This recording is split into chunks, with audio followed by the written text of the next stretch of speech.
Lucius Plutarch was the high priest of Apollo at Delphi, a Middle Platonist philosopher from the end of the 1st century, who wrote dozens of books and almost 100 essays on topics that stretch from epistemology, ethics, history, and metaphysics.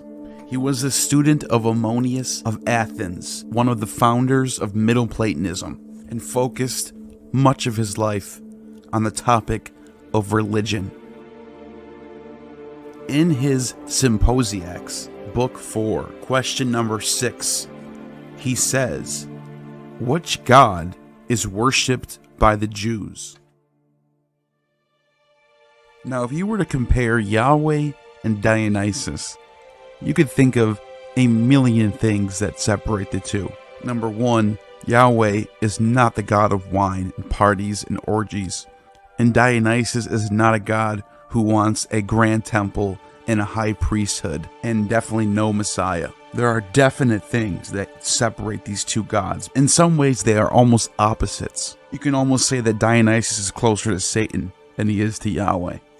And all of those points are fair. However, Plutarch makes some good points here. He says,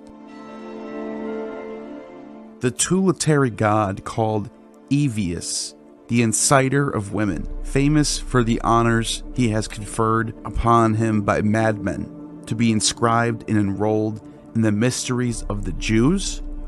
Or is there any solid reason that can be given to prove Adonis to be the same with Bacchus? And no man is able or fit to bring the chief confirmation of this truth, but those amongst us who are initiated and skilled in Greek, or chief mysteries of the God.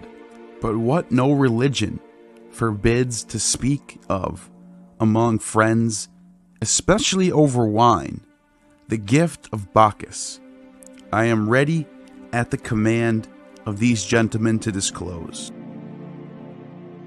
He then says, when all the company requested and earnestly begged it of him, first of all, the time and manner of the greatest, most holy rites of the Jews is exactly agreeable to the holy rites of Bacchus.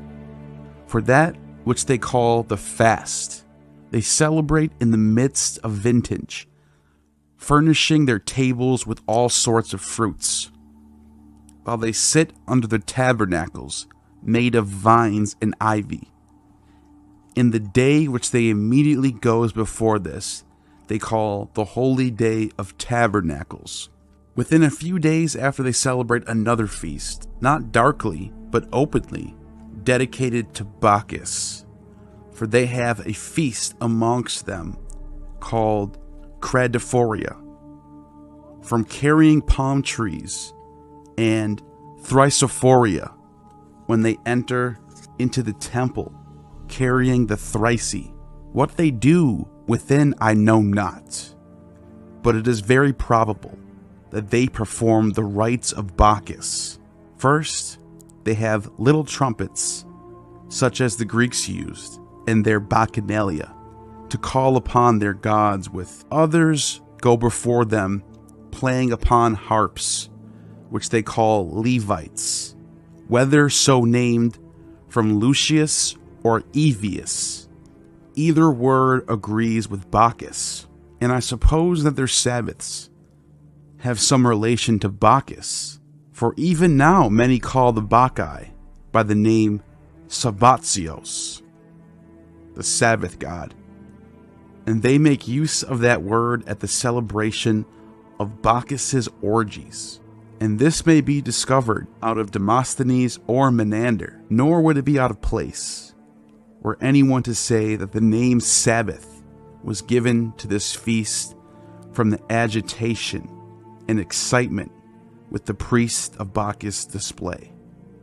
The Jews themselves witness no less, for when they keep the Sabbath, they invite one another to drink until they are drunk, or if they chance to be hindered by some more weighty business, it is the fashion at least to taste wine. Some perhaps may surmise that these are mere conjectures, But there are other arguments which will clearly evince the truth of what I assert. First may be drawn from their high priest, who on holidays enters their temple with his mitre on, arrayed in a skin of hind embroidered with gold, wearing buskins and a coat hanging down to his ankles.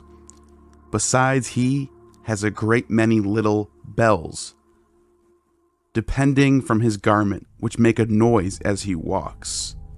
So in the nocturnal ceremonies of Bacchus, as the fashion is among us, they make use of the music and call the gods nurses. High upon the wall of their temple is a representation of the thyrsus and timbrels, which surely suits no other god than Bacchus. Moreover, they are forbidden to use honey in their sacrifices, because they suppose that a mixture of honey corrupts and deads the wine, and honey was used for a libation in former days, and with it the ancients were wont to make themselves drunk before the vine was known. And at this day, barbarous people who want wine drink, allaying the sweetness of the honey by bitter roots, much of the taste of our wine. The Greeks offered to their gods these temperate offerings, or honey offerings, as they called them, because the honey was of a nature quite contrary to wine. But this is no inconsiderable argument that Bacchus is worshipped by the Jews, in that, amongst other kinds of punishment, that was most remarkably odious, by which malefactors were forbid the use of wine for so long a time as the judge thought fit to prescribe.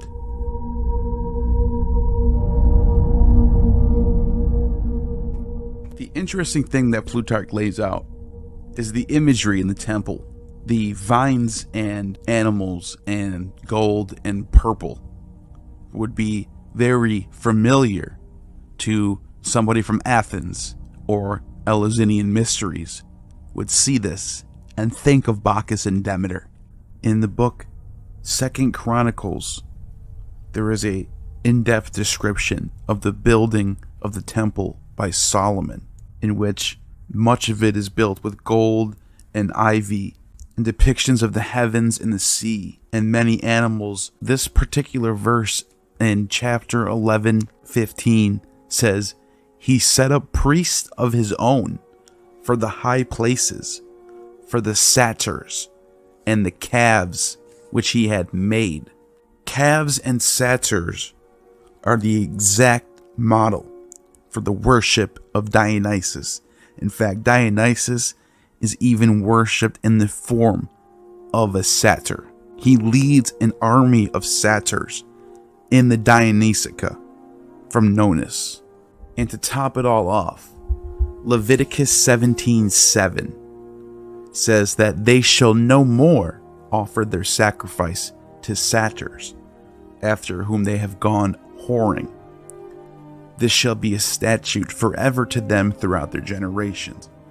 This verse in Leviticus acknowledges an ancient rite that the Jews used to practice before it was outlawed. Right around the same time, Tacitus, in his Histories Book 5, says something very similar to this. In Book 5, Tacitus talks about the Jews possibly being refugees from the island of Crete, claiming that their name Judea is actually from the Mount Ida, and that Asherah is a translation for Rhea, the great mother of the Idaean mountain. The god that was worshipped there was Saturn, also known as Sabazios. He says that Moses, wishing to secure the future of his authority over the nation, gave them a novel form of worship, opposed to all that is practiced by other men. Things sacred with us, with them have no sanctity, while they allow what with us is forbidden. In their holy place they have consecrated an image of the animal by whose guidance they found deliverance from their long and thirsty wanderings, which would be the image of the donkey. They slay the ram, seemingly in derision of Ammon, and they sacrifice the ox because the Egyptians worship it as Apis. And he's arguing that the reason why their rites are the opposite of the Greeks is because of this. But then he says, by their frequent fast, they still bear witness to the long hunger of former days, and the Jewish bread, made without leaven, is retained as a memorial of their hurried seizure of corn.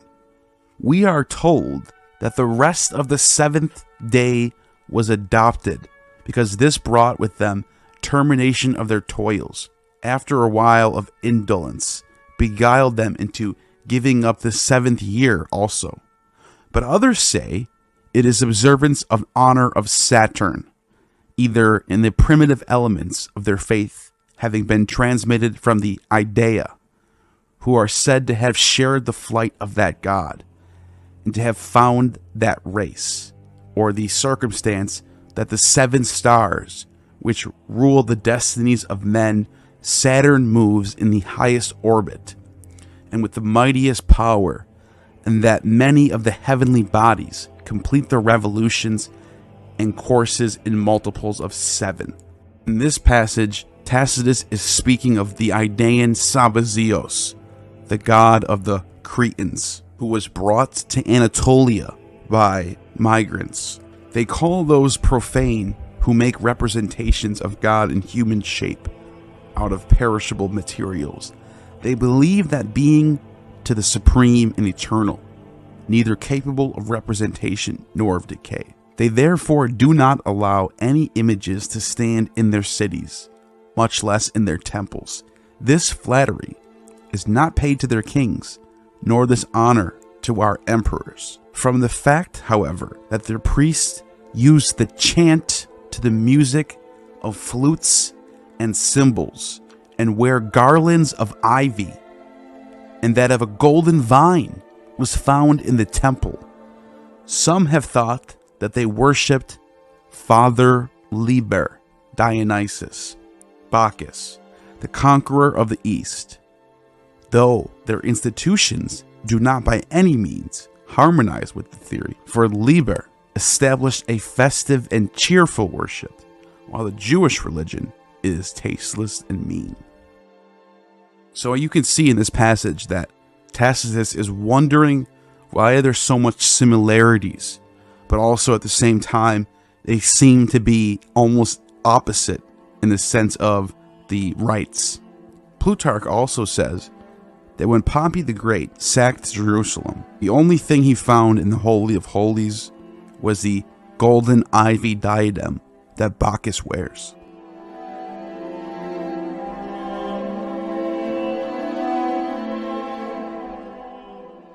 Both of these sources, Tacitus and Plutarch, being late 1st, early 2nd century sources, are a little late in the game.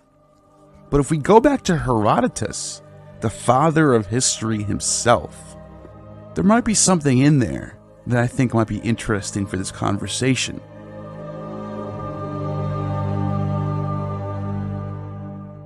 Herodotus, who's writing about all the Mediterranean world, from Babylon to Spain to the north in Germany and down into Africa, even India, he's got everyone covered. Not that he's correct in everything that he says, but he does seem to know his geography pretty well. And the question is, what does he say about Israel? Nothing. In fact, Israel as a word is never mentioned by Herodotus. Herodotus lived in the 5th century BCE. This would have been not only after the exile to Babylon, but would have been right when they were coming back, during the time of the Persian rule of the Middle East. So the question is, how does he not know about Israel? I think the answer to that question is that Israel just wasn't that big. It might have been a collection of city-states, loosely connected through culture. Herodotus writes about the gods that are worshipped in this region. He talks about the Egyptian religion, He talks about the Arabian religion. He talks about the Syrian religion and the Phoenician religion. The Sinai Peninsula, according to Herodotus, is just part of the Arabs. And interestingly enough, Herodotus, when he's speaking about this part of the world, he says that there were only two gods worshipped here. Drum roll. Guess who these two gods are? Dionysus and Venus. Here's what he says. He says, now after the Persians conquered Egypt, they established this system of stored water along the desert road mentioned earlier. But before this time, there was no water available at all. So Cambyses, acquiring information from Phanes and the Helicarnassian visitor, sent messengers to the Arabian king, asking him for safe conduct for his army, which he obtained by exchangeable pledges with him. The reason why I pointed this verse out first, this would be the exact route that would lead from Persia to Egypt. This would be the Sinai Judean region. This would be where the Israelites would be dwelling. Maybe he didn't know they're called the Israelites. And this is what he says after this. The Arabians, who regard pledges made to their fellow men with special reverence, enter into a pledge in this way. Between the two men who wish to make a pledge stands another man, who cuts the palm of each along the thumb with a sharp stone. Then, taking a small strip of cloth from the cloak of each man, he daubs 7 stones that have been set up between them with their blood. And as he does so, he invokes Dionysus and Urania. Upon completion of this ceremony, the man offering the pledge commends the visitor or fellow citizen who is receiving his pledge to his own friends and family, who then consider themselves as rightful guarantors of the pledge too.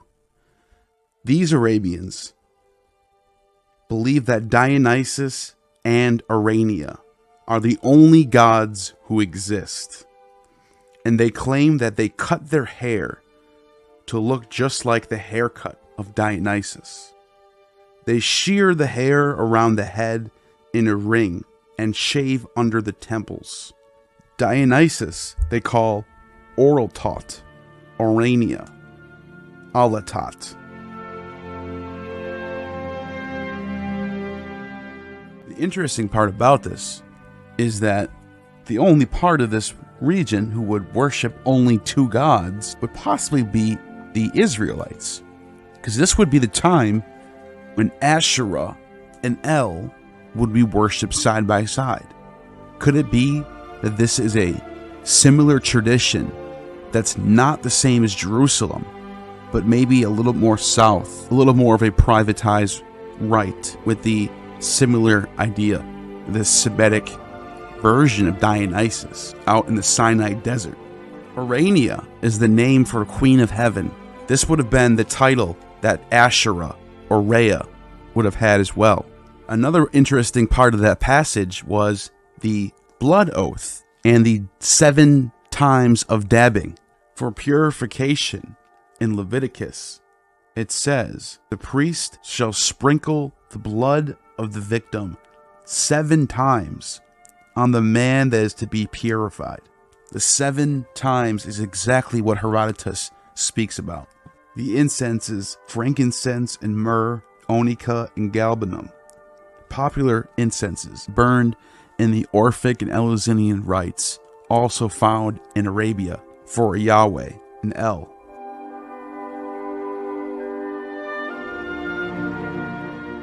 Herodotus says when he talks about the Bacchic origins, it is originally an Egyptian custom. So we're already dealing with that region of the world, the same place where the Israelites supposedly come out of. Herodotus says that the Orphics or Bacchants wear linen tunics called calarises, which are fringed with tassels around their legs. Over these garments they drape white wooden cloaks when they enter sanctuaries or when they are buried. However, they never wear wool, for to do so would be offend their religious sensibility. In this, they agree with the ritual practices called Orphic and Bacchic, which are in reality Egyptian and Pythagorean. For the participants in these rites also find it religiously offensive to be buried in woolen garments, and there is a sacred story concerning this. The tassels hanging down the garments is exactly what you see with a Levite priest, and they're also wearing white. There's an exact match here.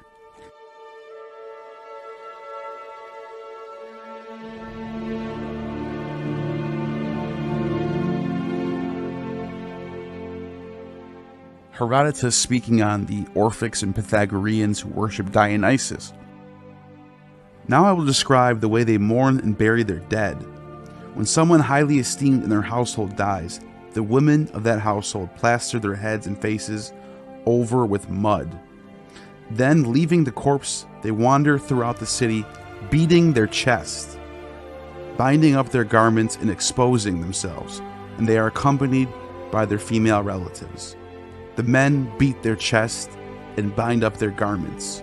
When they have finished performing this ritual, they carry the body away to be embalmed.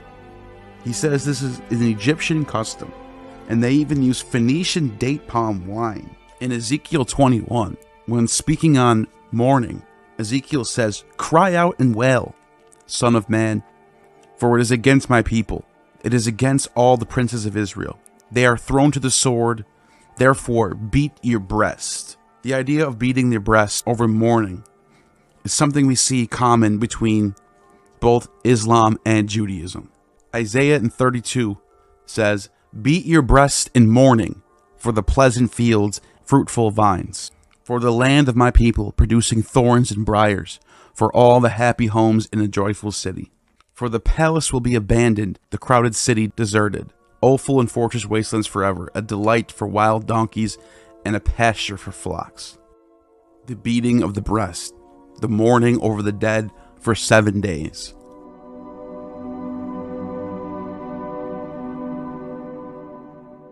An author named Menaceus from the 3rd century BCE talks about when Antiochus Epiphanes raided the temple in Jerusalem. There was one idol, a golden donkey with a man on it. This is an image that looks exactly like Dionysus. Dionysus, as you see in this ancient image, Dionysus on top of a donkey. Once again, we have another match of images. The image found in the temple matches the image of Dionysus riding the donkey.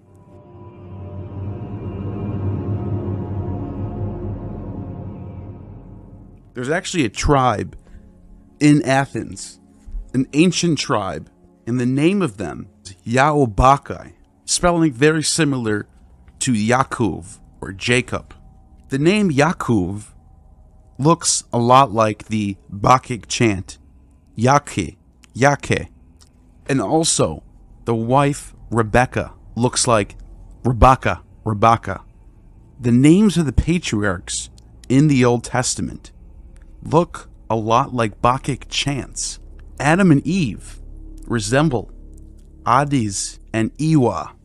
Iwa is the Bacchic chant for Persephone, or Cori, the maiden, who was taken down to Hades by Pluto.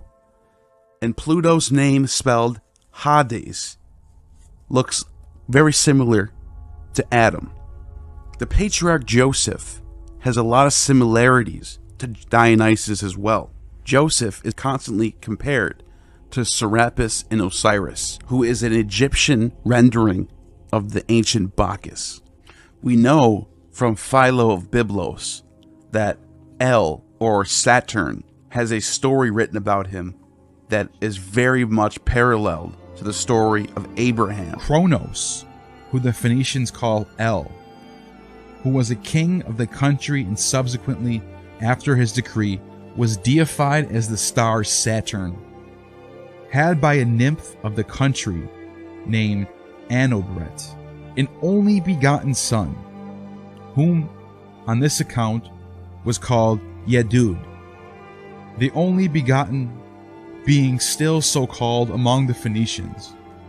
And when very great dangers from war had beset the country, he arrayed his son in royal apparel, prepared an altar, and sacrificed him, and then circumcised himself, and made it a custom among the Phoenicians from that day forward.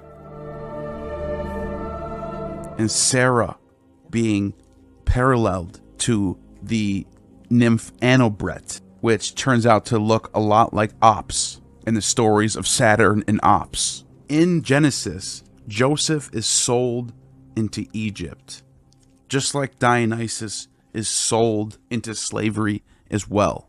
Both are arrested and put in dungeons, and both rise out and become avengers. When Joseph is in jail, he interprets two dreams. The first dream, a vine in front of the chief cupbearer. The vine was 3 branches, and it barely budded, and when blossoms came out, it clusters ripened into grapes. Pharaoh's cup was in his hand, and he took grapes and pressed them into his cup and put them into Pharaoh's hand. Joseph interprets this dream. The 3 branches are 3 days. Within 3 days, Pharaoh will lift up his head and restore him to his post, and he will be handing Pharaoh his cup. The imagery of the vine and the grapes could be possibly perceived as very Bacchic.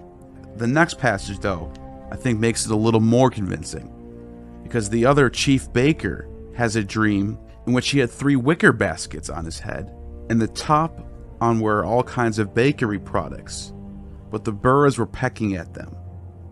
Joseph says that these 3 baskets are 3 days, and 3 days Pharaoh will lift up your head and have you impaled on a stake. The imagery of the grain and the vine are both of these dreams.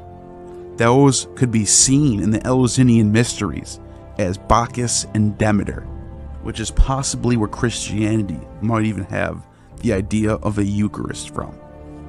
You have Isaac, whose name also appears very similar to a Bacchic chant. Yachis. You have Yaakov, Yachis, Isaac, Jacob, and then the brothers Esau, the brother of Jacob. And his name, which could mean red or hairy, his nickname being Edom. And as the boys grew up, Esau became a skillful hunter, a man who lived in the open, whereas Yaakov was a simple man who kept to his tents. Isaac preferred Esau because he was fond of game. But Rebekah, notice all these names, Rebekah, Yaakov, Isaac, all these names sound so Bacchic. Anyways, once when Jacob was cooking a stew, Esau came in from the open famished. He said to Jacob, "Let me gulp down some of that red stuff." In Hebrew, it's Adom, another play on the word red, which is also a Bacchic chant.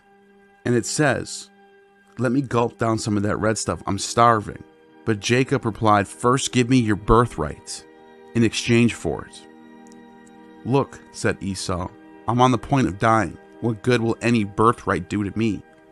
But Yaakov insisted, "Swear to me first." So he sold Yaakov his birthright under oath. Jacob then gave him some bread and lentil stew, and Esau drank, got up, and went his way.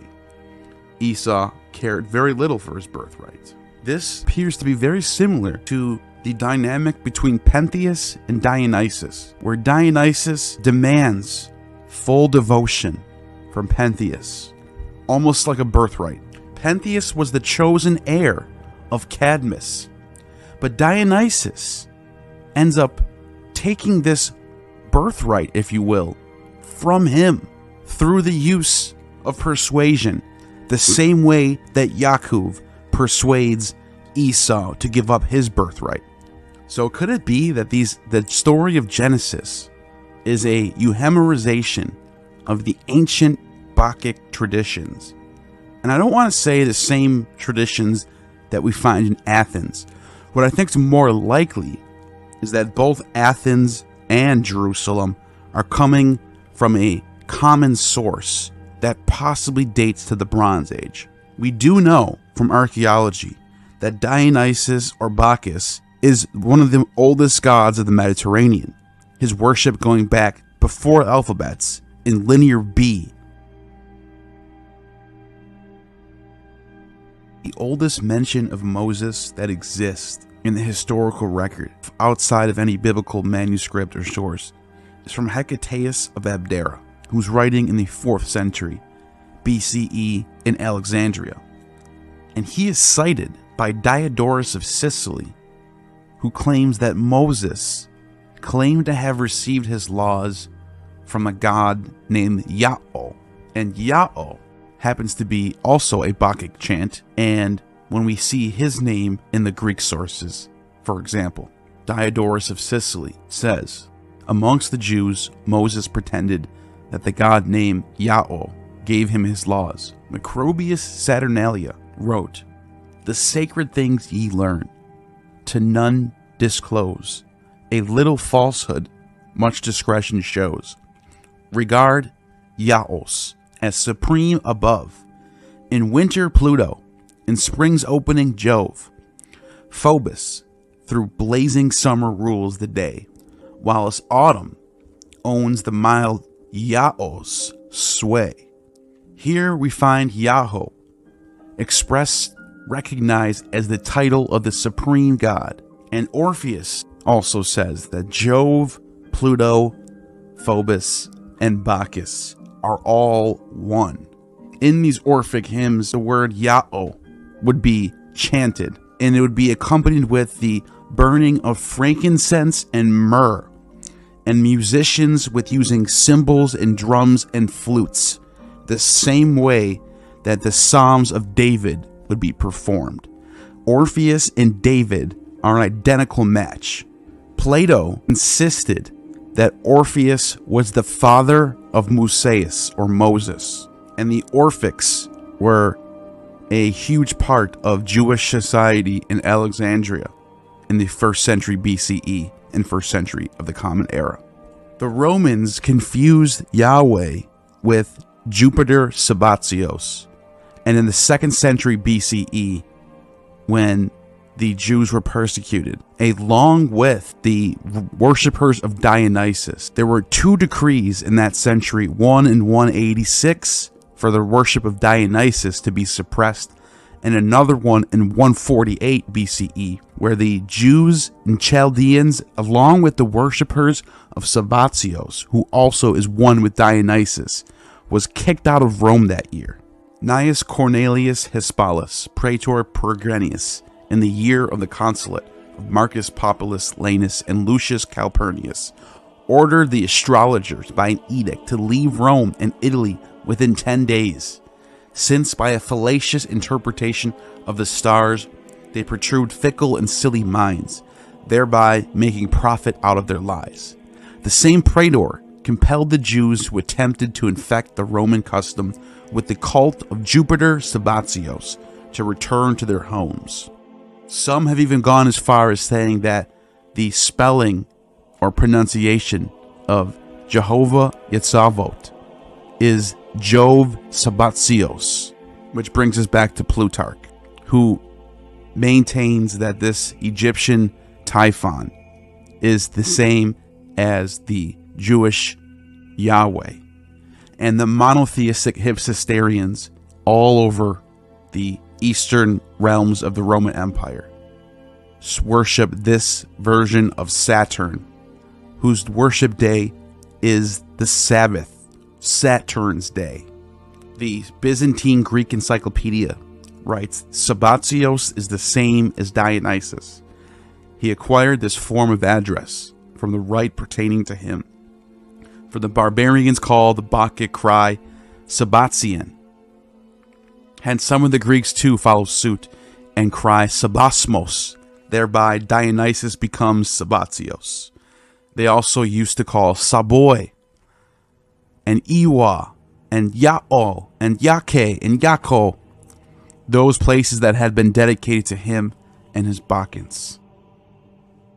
Demosthenes says some of the Saboy, for those who are dedicated to Sabbatios, that is the Dionysus, are called Bacchoi.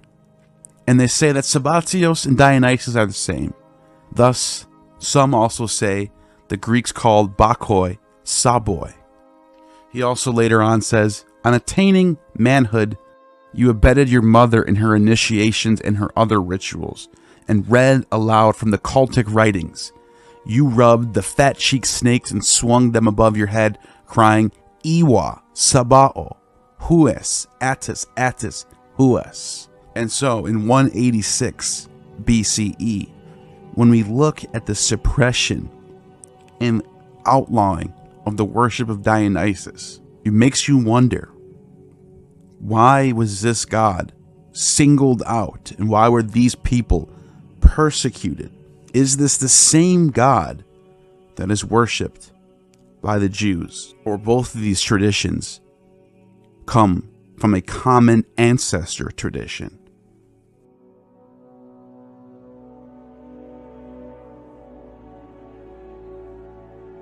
So we have the names of the patriarchs looking like Bacchic chants. Iwa and Adam, Eve and Adam.